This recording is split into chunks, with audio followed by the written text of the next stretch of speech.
promise you. And for me, my wreck happened. 23 years old, I go to prison for 15, sentenced to 15 years in prison.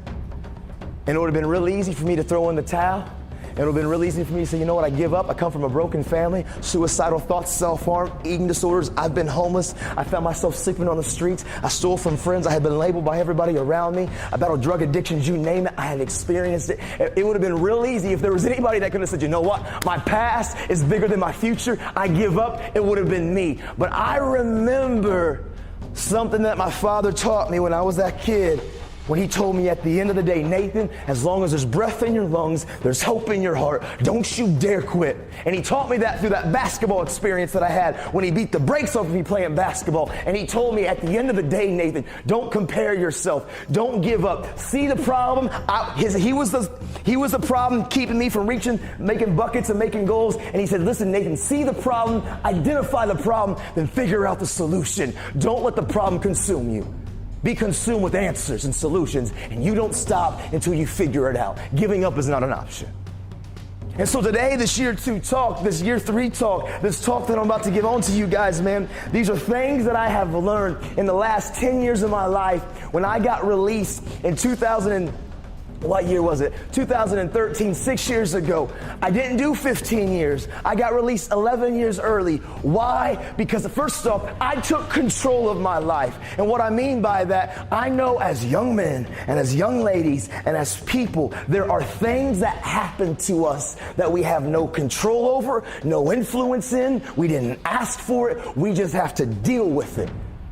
Broken families, losing loved ones, verbal, mental, and emotional, physical abuses that have happened to us. Some of us have experienced real tragic, traumatic, difficult situations that we didn't ask for, but it was like somebody put this plate of food and puts it right in front of you and says, this is your life, deal with it. And you're like, man, I don't want it, but it's yours to figure it out.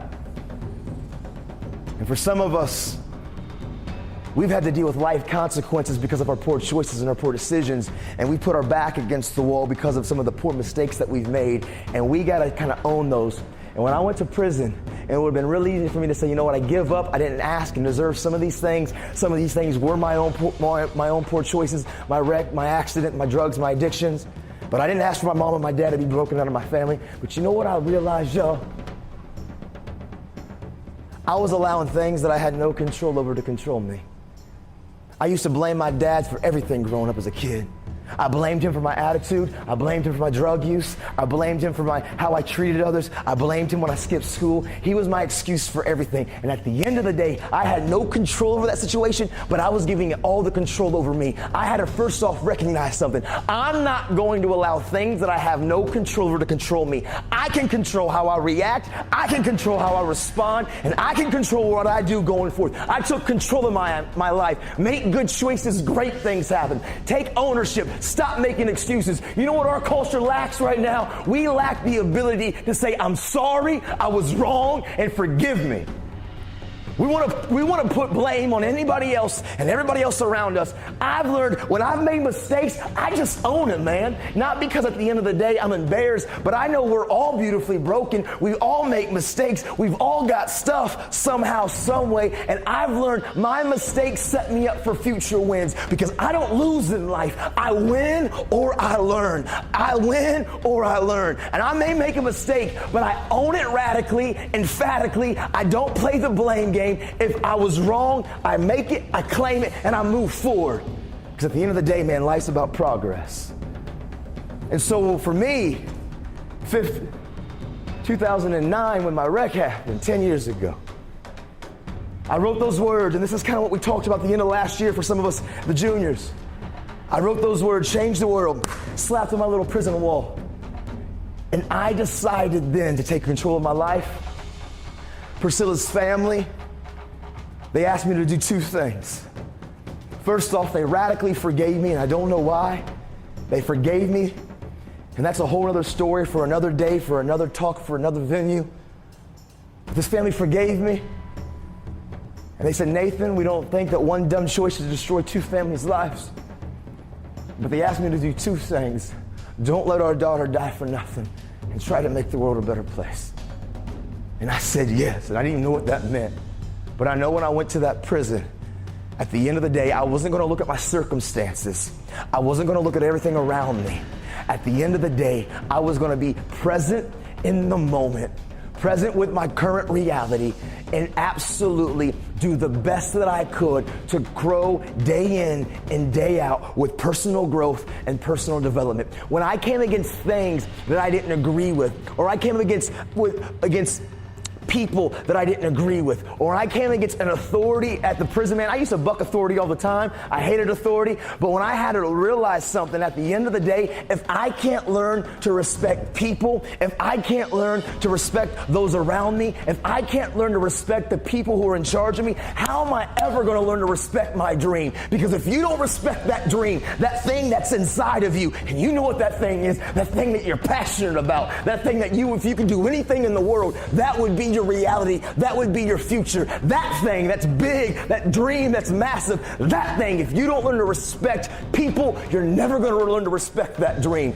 Because unless you respect your dreams and give them your time, your effort, your sacrifice, your focus, unless you're willing to actually take the time to invest in that dream, it's never going to become real. It's called respect. And the best way I've learned to respect my dream was to respect people. The best way I've learned to respect myself was respect people.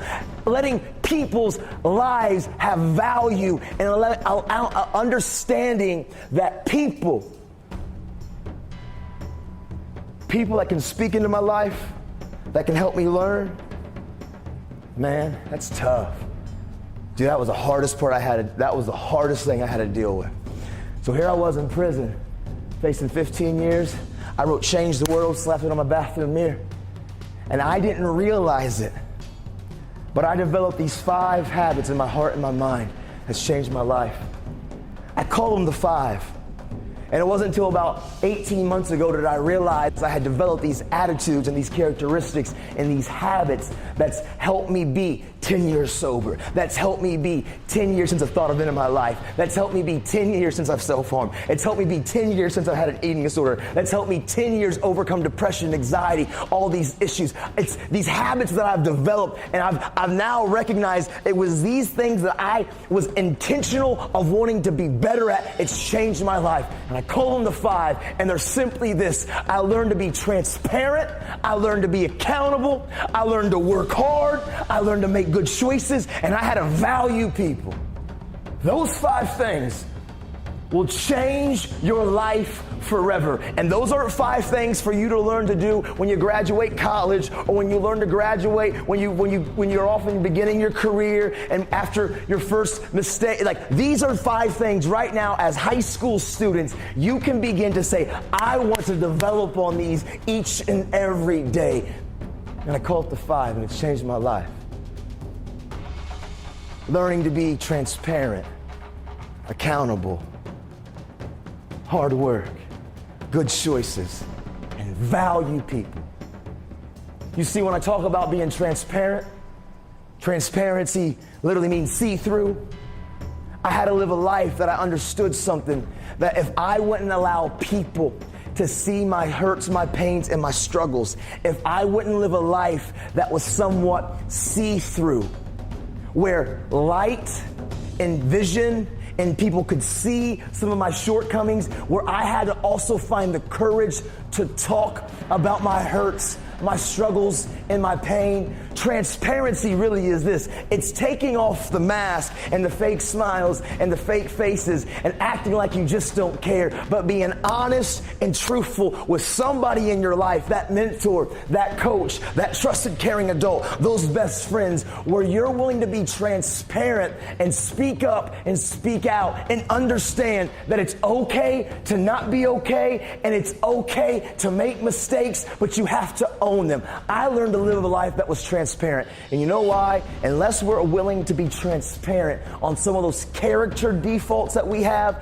maybe they're your bad attitudes, your procrastination, how you treat people, your addiction, whatever it is. Until I learned to be transparent. The opposite of transparent is being condensed and having the mask where you can't see. People can't help you if they don't know.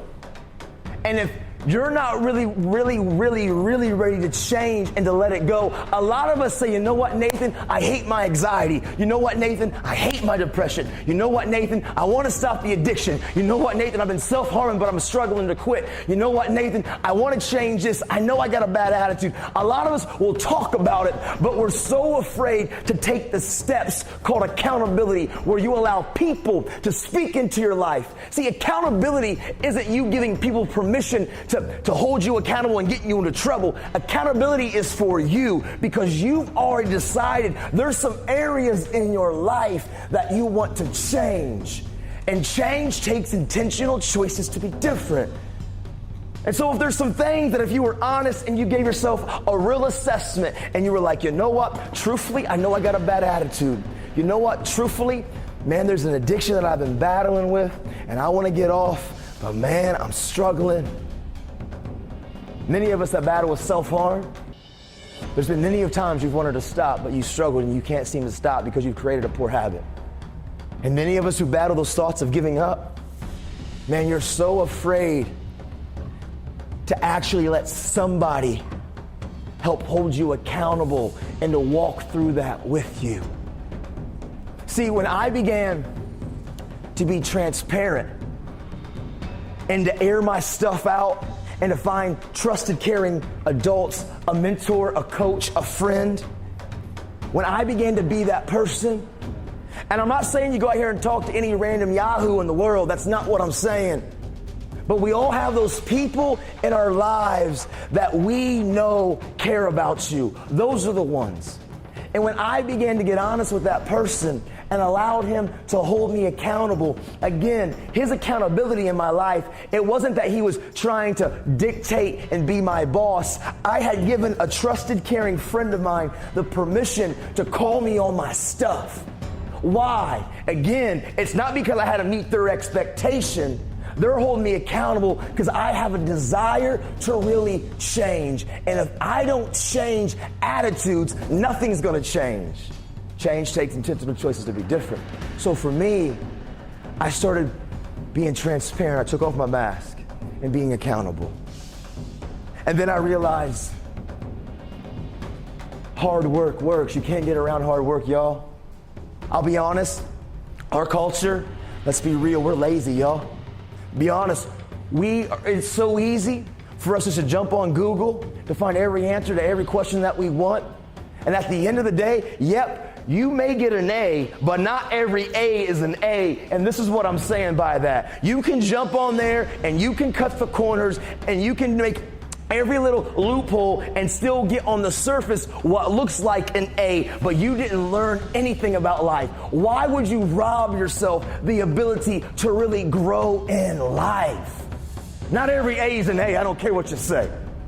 At the end of the day, you can't get around hard work. And this is what's amazing about this world we live in. Success, it's not that difficult, y'all, because 99.9% of the people out there, and that may be a high exaggeration, but it's not too high, the majority of the people don't really want to put in the work. They don't want to roll up their sleeves and actually go after their dream. We all like to talk about it. We all like to post about it. We all like to tell people about it. But talk is cheap. What you do is what you believe, y'all.